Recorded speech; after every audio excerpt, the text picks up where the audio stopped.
Hey guys, in this video we're going to take a look at how you can enable or disable flash on silent on the iPhone 13 series.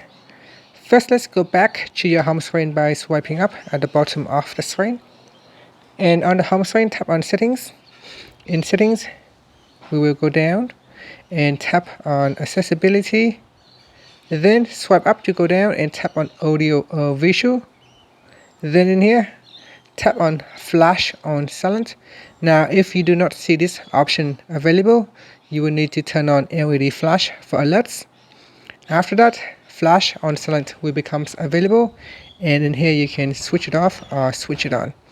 So when this option is on, and if you put your phone to silent mode with the silent switch on the side here, that will go to silent, and then when you receive an incoming call or an alert, your phone will start to flash.